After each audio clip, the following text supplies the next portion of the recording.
Hello everyone, and welcome to your next segment of Cooking with Nichole.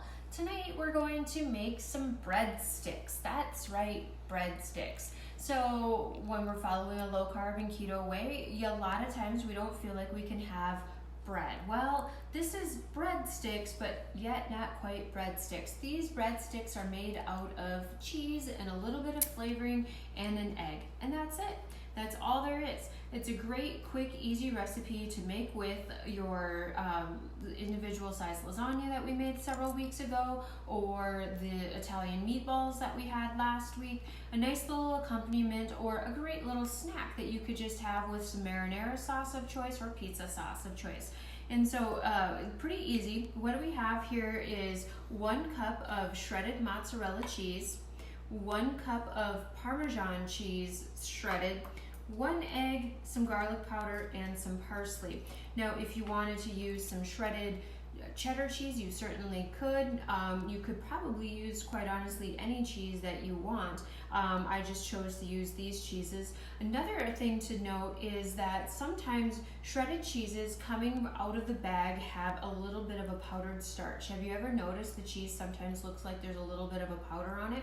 That's a starch that the cheese industry puts on the food to keep it from sticking in the bag, and sometimes it can impact the way that the cheese melts or how things come together. So if you would rather shred your own cheese using a block of cheese, by all means please do so. For tonight's everyday simple fact, I'm going to use the shredded cheese out of the bag. So all we have to do is add our 1 cup of the mozzarella, our 1 cup of the Parmesan, and crack our egg in here.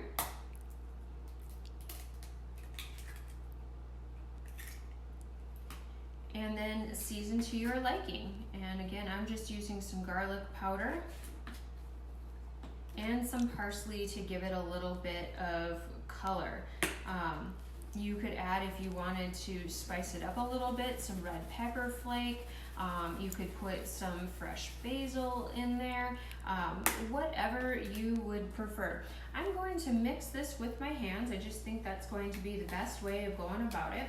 And then once we get it all mixed, we're going to put it out on our baking sheet here, and I have a Silpat on top of the baking sheet just because, again, the Silpat makes it really easy to clean up, but it also keeps your food from over browning quite a bit on the bottom, and it makes it non-stick. If you don't have Silpats, you can use some parchment paper as well. Whatever you have on hand, use that.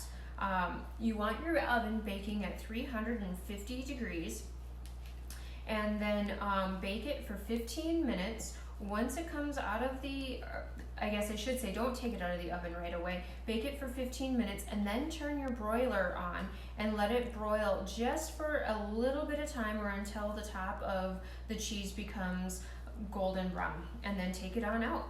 Let it cool slightly, and then you're going to use a pizza cutter and cut it into its serving sizes or its pieces. So we're just going to transfer this onto the Silpat. And then you're just going to spread this out into a little flat wheel, or like if you were making a pizza crust. This recipe makes approximately 4 servings, and you're going to have 208 calories per serving, only 2 grams of carbohydrate, and 18 grams of protein. So it's quite the side dish that's going to keep you full, satisfied, and non-hungry for in between meals. A lot of times we fill in with foods like higher in carbs, or so there's more volume on our plate so that we're not hungry. But this is going to keep you full and satisfied and non-hungry for a long period of time because of the high fat content and protein content. There you have it. We have it all spread out on our baking sheet here, and now we're going to transfer this to the oven, and like I said, bake it for 15 minutes, broil it until the top is just nice and golden brown, take it out, cool, cut with a pizza cutter, and that's your sweet deal for tonight. I hope you all have a good evening. Talk to you soon.